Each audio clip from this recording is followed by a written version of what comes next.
Nous sommes contents de voir frère Fred parmi nous, malgré la douleur, les temps difficiles. L'homme de Dieu a jugé bon d'être dans la présence de son Maître, de son Sauveur, de son Créateur, et espérant continuer d'être réconforté en sa présence. Il le fera pour toi, l'homme de Dieu. Que le Seigneur te bénisse. Psaume 34, versets 2 à 5, à la gloire de notre Dieu. Psaume 34, versets 2 à 5, à la gloire de notre Dieu. Nous allons lire ensemble cette portion d'écriture, frères et sœurs. Lisons ensemble. Je bénirai l'Éternel en tout temps. Sa louange sera toujours dans ma bouche. Que mon âme se glorifie en l'Éternel. Que les malheureux écoutent et se réjouissent. Exaltez avec moi l'Éternel. Célébrons tous son nom. J'ai cherché l'Éternel et il m'a répondu. Il m'a délivré de toutes mes frayeurs. Dès le Seigneur, dans son amour parfait, incommensurable, bénir et sanctifier la lecture de sa sainte parole pour la plus grande bénédiction de son peuple. Amen. Sauvé pour servir Dieu dans la louange et l'adoration. La régie a bien fait d'écrire suite parce qu'on est vraiment en plein dans une suite, dans la suite des choses. Frères et sœurs, je ne reviendrai pas sur la signification de la louange, sur les gestes corporels accompagnant la louange dont nous avions parlé, dont je vous ai entretenu dimanche dernier. Je ne reviendrai pas sur l'importance, voire la nécessité pour le peuple de Dieu qui veut célébrer son Dieu par la bouche, par les lèvres et par le gestuel, danse, battre les mains et lever les mains, de s'assurer dans la grâce que son cœur est à son Dieu tout entier, que sa vie tout entière est à son Dieu. Je ne reviendrai pas sur le fait de dire que c'est ce qui valide l'adoration par la bouche et par les lèvres, par les mains élevées. Vous le savez déjà. Pour aujourd'hui, je veux enchaîner avec la suite du passage, en commençant par dire ceci.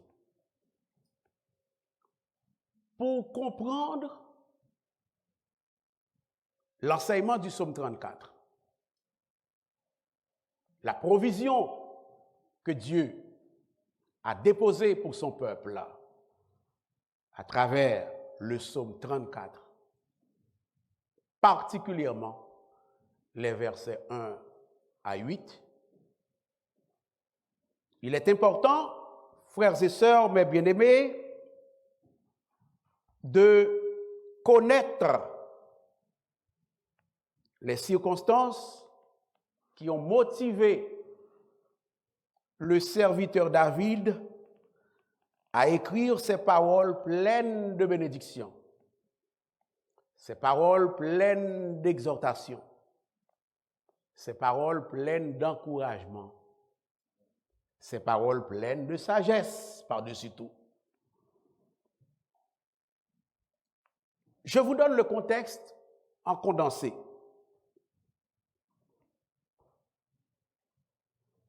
Dans son cheminement entre les mains du Seigneur, frères et sœurs, David est devenu de plus en plus habile dans ce que les spécialistes appellent l'art militaire. Chemin faisant, frères et sœurs, David dirige l'armée de Saül avec zèle, avec brio, avec compétence. Et par le fait même, David a su remporter par la grâce du Seigneur de nombreuses et extraordinaires victoires militaires contre les ennemis d'Israël, frères et sœurs, notamment contre les Philistins. C'est ainsi qu'à la suite d'une de ces victoires, le peuple de Dieu, frères et sœurs, a tenu à exprimer sa joie en chantant en 1 Samuel 18, le verset 7, « Saül a frappé ses 1000 et David ses 10 000 ». Raison pour laquelle l'oratoire « Peuple du Seigneur », l'Écriture nous montre que Saül est devenu jaloux de David qu'il cherche à éliminer.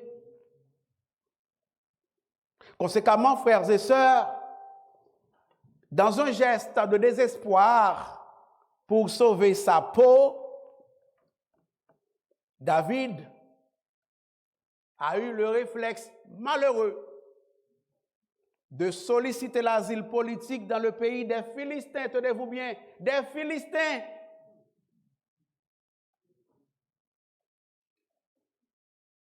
Plus précisément, dans cette ville nommée Gath, qui est la ville natale, êtes-vous assis?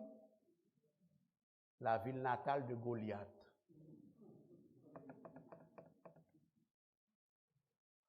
Dans cette ville, l'oratoire, peuple du Seigneur, David espérait servir le roi Akish ou bien Abimelech comme mercenaire. Toutefois, frères et sœurs, la réalité l'a vite rattrapé. En ce sens que David est reconnu par les serviteurs d'Akish ou bien d'Abimelech qui disaient, n'est-ce pas là David, roi du pays? N'est-ce pas lui qu'on chante? Saül a tué ses milliers et David ses 10 milliers? N'est-ce ça? Ça le fait là. Vous le trouvez cela dans 1 Samuel. L'arrière-plan historique du psaume, c'est 1 Samuel 21, versets 11 à 12. Donc, je vous fais grâce de la suite de l'arrière-plan, vous le lirez. Frères et sœurs, devant le tollé que suscite la présence de David en territoire philistin, David craint légitimement pour sa vie. C'est normal. Vous aussi, vous auriez craint pour votre vie, pas vrai? Et pour se tirer du mauvais pas, l'homme de Dieu utilise un stratagème consistant à faire semblant d'être fou. C'est pour ça, oui, le passage dit, dans ce qui pourrait être le verset 1er de David, lorsqu'il contrefit l'insensé en présence d'Abimelech. Et ça, ça veut dire? Donc, autrement dit, l'équivalent du verset 1er lève le voile sur l'arrière-plan historique du psaume. Ça va l'église?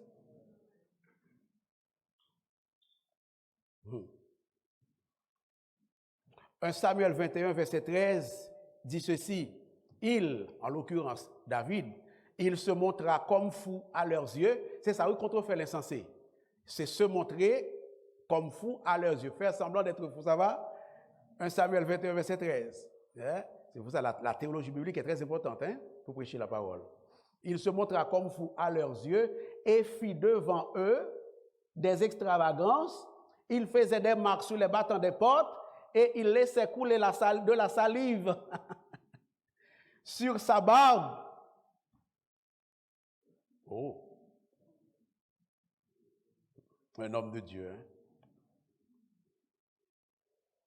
Sur ces autres fêtes, frères et sœurs, le roi de Gath, a été obligé de renvoyer David, qui est allé se réfugier dans la caverne d'Adullam, ou bien dans la grotte d'Adullam. Et c'est là, frères et sœurs, dans la grotte d'Adullam, que David a rédigé le psaume 34. Dans cette grotte, David se rappelle la situation qu'il venait de vivre à Gath chez les Philistins, frères et sœurs.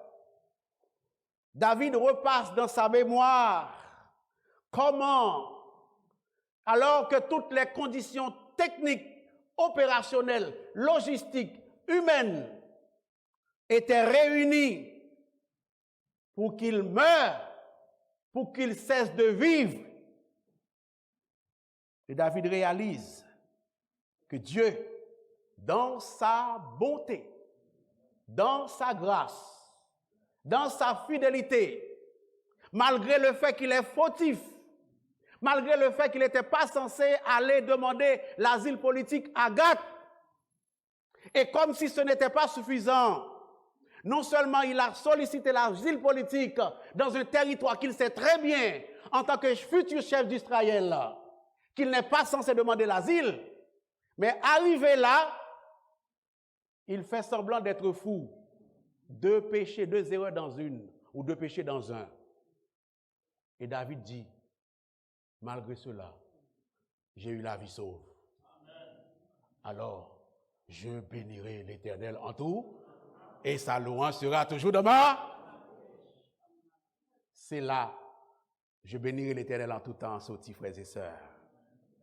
J'ai cherché l'Éternel, il m'a répondu. Le texte ne nous dit pas combien de prières David a-t-il adressées à son Dieu en étant dans la circonstance dans laquelle il se trouvait. Probablement, il a prié dans son cœur. Le texte ne nous dit pas à quelle fréquence il priait. Mais le texte nous dit qu'il a prié, qu'il a cherché l'Éternel. Et l'Éternel la répond. Il m'a délivré de toutes mes frayeurs. Remarquez bien, frères et sœurs. David dit que l'Éternel a fait 2 choses, à savoir que l'Éternel l'a entendu. Et deuxièmement, l'Éternel l'a délivré. Pour vous et moi, cet après-midi, la leçon est claire. À savoir que l'Éternel Dieu peut accomplir des délivrances extraordinaires dans nos vies, en notre faveur, et des délivrances étonnantes. Lorsque nous cherchons la face de Dieu dans la prière, dans l'humiliation, dans l'humilité, dans la soumission, Dieu peut faire des merveilles dans la vie de ses enfants. Ça va l'Église? Voilà pourquoi les gens qui préfèrent se plaindre, au lieu de développer l'habitude spirituelle de chercher la face de Dieu constamment dans la prière, font erreur. Ce qu'il nous faut, c'est de chercher la face de Dieu dans la prière. Quelle que soit la situation dans laquelle les enfants de Dieu se trouvent, Dieu est capable de les délivrer, frères et sœurs. Si Dieu a su et pu sauver, délivrer David à Gath chez les Philistins, il n'y a pas une situation où je puisse me retrouver et que Dieu ne peut pas me délivrer. Pourvu que je m'humilie devant Dieu et que je cherche sa face dans la prière. Probablement David a dû faire une prière de confession. Seigneur, je sais que là où je suis en ce moment, je n'aurais pas dû être là. J'ai fait trop d'expériences avec toi pour faire ce choix, pour choisir cette option-là, pour avoir le réflexe d'être chez les Philistins. Mais Seigneur, dans ta grâce, donne-moi une deuxième chance. Et Dieu a donné une deuxième chance à son serviteur. Et en reconnaissance, il dit, je bénirai l'Éternel en tout, et sa louange sera toujours dans ma... Écoutez, avant que je vous continue de vous parler de l'adoration, de la louange, écoutez ceci. Une chose dont Satan a très peur, c'est la prière. Je répète. Une chose dont Satan a très peur, c'est la prière. Une personne dont Satan a très peur, c'est une personne en prière. Est-ce que l'Église est là?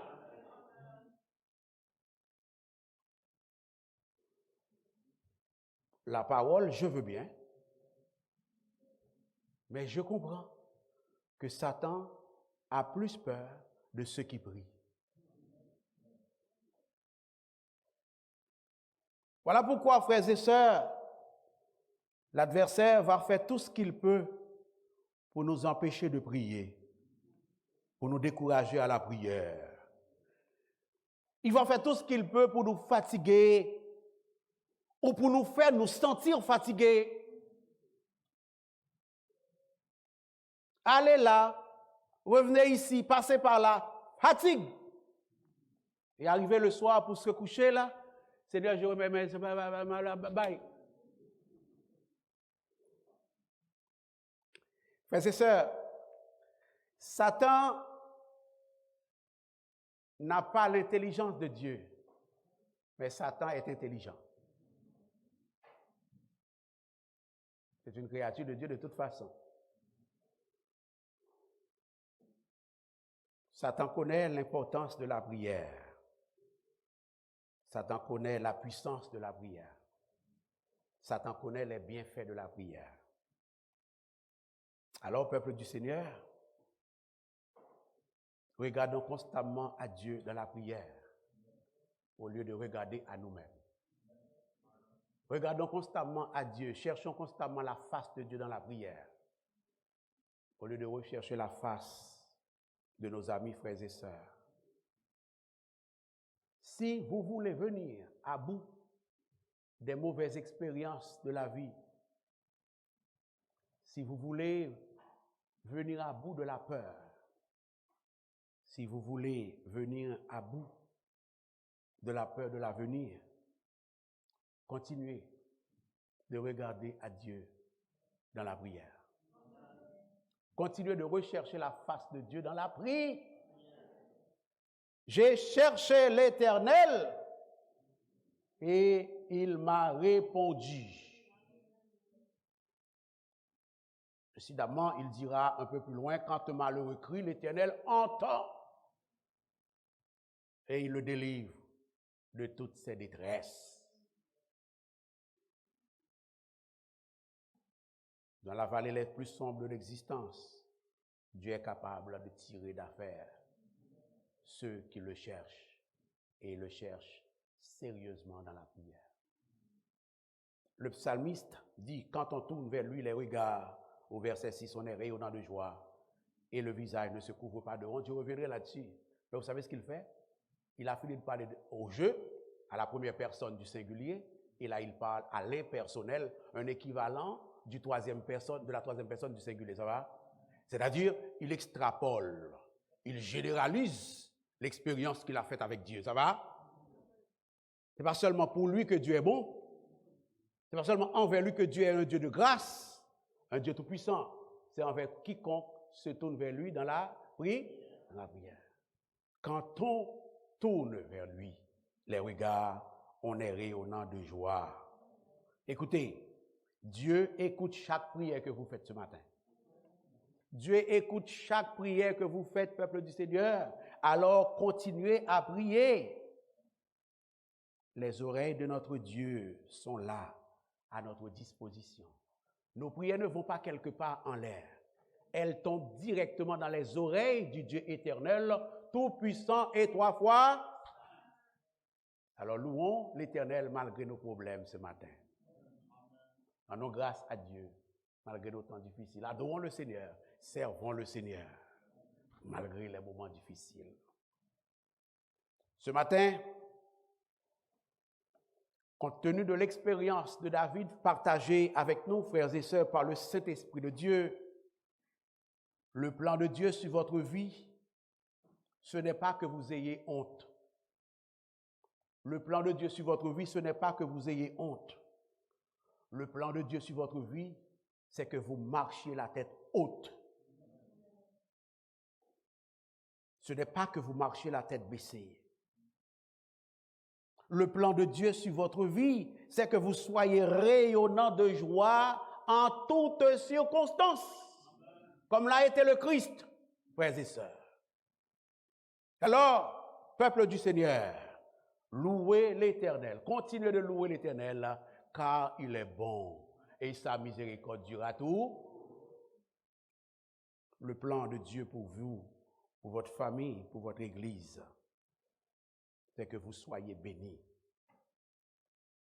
C'est que vous ayez du succès, non pas le succès comme le monde le pense, mais le succès comme Dieu et sa parole le pensent, frères et sœurs. Le reste ne vient pas de Dieu. Vous n'avez rendez-vous qu'à la victoire. Vous n'avez rendez-vous qu'au succès. Vous n'avez rendez-vous qu'à la libération. Vous n'avez rendez-vous qu'à la délivrance. Le reste ne vient pas de Dieu, peuple du Seigneur. Alors louez l'Éternel. Le reste vient des hommes. Le reste peut venir des enseignants difficiles. Le reste peut venir des médecins. Le reste peut venir des faux frères. Le reste peut venir de l'agent immobilier. Le reste peut venir du conseiller financier. Le reste peut venir des mauvais voisins. Le reste peut même venir de mauvaises familles. Mais cette histoire qu'il y a condamnation pour vous, ce n'est pas possible. Car Dieu est Dieu. Ça va l'Église? Il n'y a aucune condamnation pour toi, mon frère. Si David n'a pas été condamné à Gath, chez les Philistins, il n'y a pas de raison de croire, de penser que tu es condamné. Avec Dieu, tu seras libéré, tu seras délivré. Il suffit de vous soumettre à Dieu. Il suffit d'apprendre à le chercher dans la prière, à tourner votre face vers lui. Frères et sœurs, mes bien-aimés, je suis ici ce matin pour vous dire, peu importe ce que vous traversez, l'Éternel Dieu est avec toi. À Gath, il était avec David. Dans le territoire des Philistins, il était avec David. Pourquoi cela devrait-il être différent? Quand il était avec David, il vivait en David par le truchement du Saint-Esprit de Dieu pour le ministère que David avait. Mais aujourd'hui, il vit constamment en toi. Il vit permanemment en toi. Il vit en toi au siècle des siècles. Partout où tu te retrouves, ton Dieu est avec toi. Ça va l'Église? Soyez forts et courageux, dit Moïse aux enfants d'Israël. Deutéronome 31, verset 6. Soyez forts et courageux. Ne les crains pas et ne les redoute pas, car c'est l'Éternel, ton Dieu, qui marche avec toi. Il ne vous quittera pas et ne vous abandonnera pas. Ça va l'Église? En d'autres termes, l'oratoire, peuple du Seigneur, le peuple de Dieu, frères et sœurs, peut avoir de nombreux problèmes, des ennuis, des tracas, des têtes chargées. Vous connaissez, nous sommes encore sur cette terre. Mais l'Éternel l'en délivre toujours. Le malheur atteint souvent le juste, mais l'Éternel l'en délivre tout. Je prie que vous soyez délivrés nonobstant votre malheur.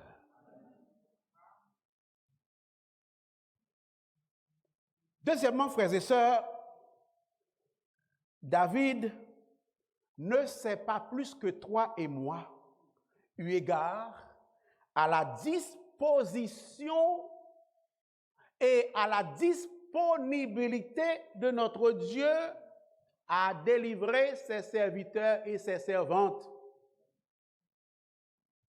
J'aime pas quand les gens disent que j'ai plus d'expérience que toi.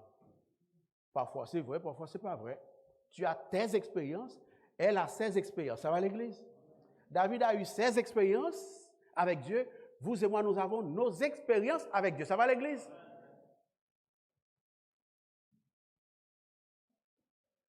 Je veux dire par là que nous avons reçu plus de bénédictions que David. Vous le saviez? Ben oui. Ben oui. Nous avons plus de grâce que David. Vous le saviez? Je vais te donner un exemple.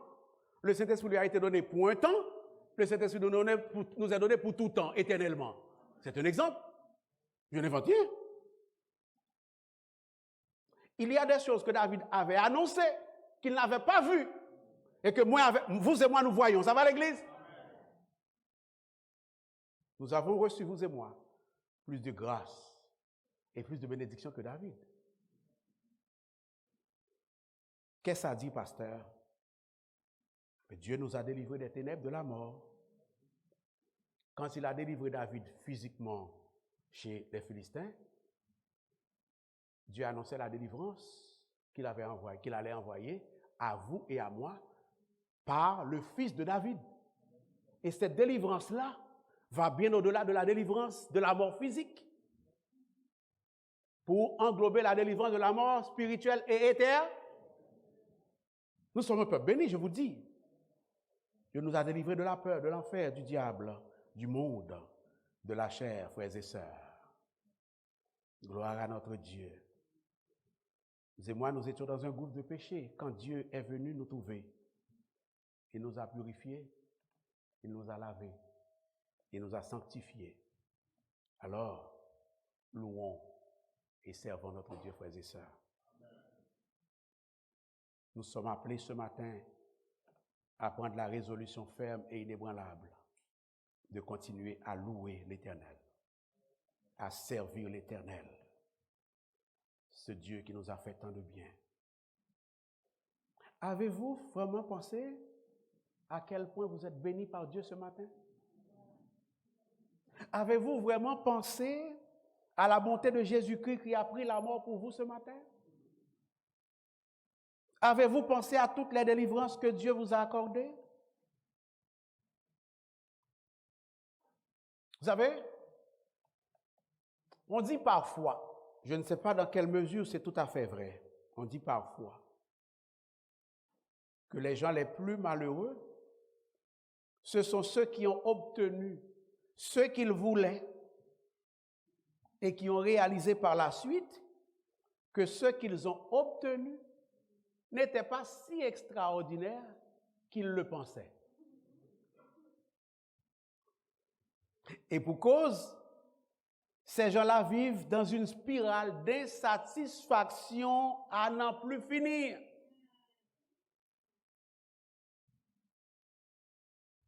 Ils sont des éternels insatisfaits.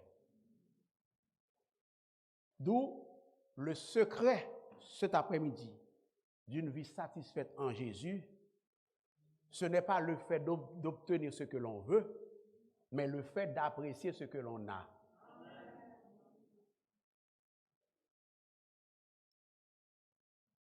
Vous m'avez entendu? Un jour, vous direz, un vieux me disait en l'occurrence Sergo, un vieux me disait que le secret pour être content dans la vie, c'est d'apprécier ce que l'on a. Ça va?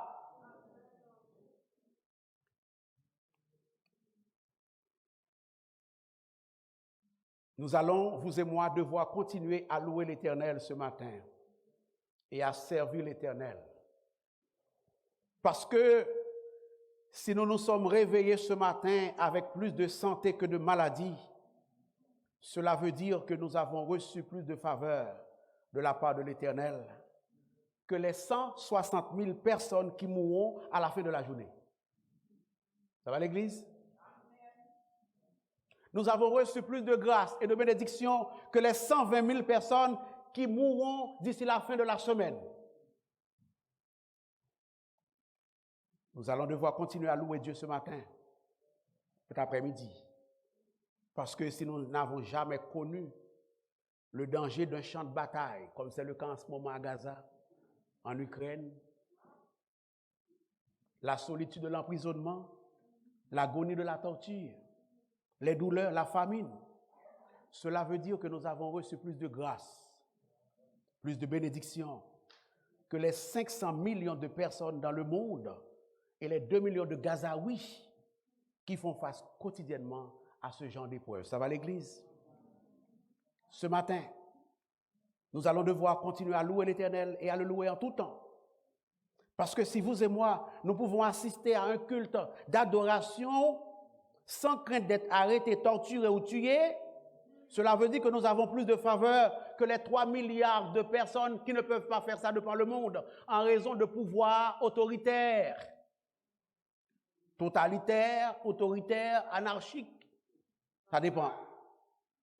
Cet après-midi, nous allons continuer à servir le Seigneur avec joie, à le louer, à l'adorer, à le chanter, à travailler pour lui dans l'église. Parce que si nous avons de la nourriture dans le réfrigérateur, des vêtements sur notre dos, un endroit où dormir, cela signifie que nous sommes plus bénis que les 75% de la population de la planète qui n'ont pas ce privilège. Cet après-midi, nous allons devoir prendre la résolution à la suite de David et avec lui, d'adorer le Seigneur, de le louer, de le chanter, de travailler pour lui dans l'église, de lui obéir. Parce que si nous avons de l'argent en banque, dans notre portefeuille, quelque part dans un REER, ou un autre système de placement privé, cela signifie que nous sommes plus riches que les 10% des personnes de la planète qui ne peuvent pas faire ça. Ça va à l'église. Ce matin, cet après-midi, le Seigneur nous invite à continuer à le louer pour la guérison de nos maladies. Dieu nous appelle à continuer de le louer pour les impôts et les taxes que nous payons, parce que le fait de payer des taxes et des impôts, ça signifie que nous avons un emploi, ça signifie que nous sommes capables de payer. Ça va à l'église? Cet après-midi, Dieu nous invite à continuer de le louer pour l'ombre que nous pouvons voir dans la cour de notre maison. Car si nous pouvons voir l'ombre dans la cour de notre maison, ça signifie que nous avons une demeure. Ça va à l'église? Cet après-midi, Dieu nous invite à continuer de le louer. Parce que nous avons une pelouse à tondre. Nous avons une cour à nettoyer. Nous avons des vitres, des fenêtres à laver, même si cela nous cause de dur labeur. Parce que cela signifie que nous sommes propriétaires. Ça va à l'église? En sorte que tout ce pourquoi on dirait, mais là, il n'y a pas lieu de louer l'Éternel. Si vous regardez par en dessous, vous allez voir une raison là-dedans pour louer l'Éternel. Et c'est ça la vie chrétienne. Ça va à l'église? C'est ça servir Dieu. Je reviendrai, c'est promis dans le Seigneur, si Dieu me prête le souffle. Continuons à louer notre Dieu. Que le peuple de Dieu puisse dire chaque jour, je bénirai l'Éternel en tout temps et sa louange sera toujours demeure. Louez l'Éternel, peuple du Seigneur. Qu'il en soit ainsi pour vous.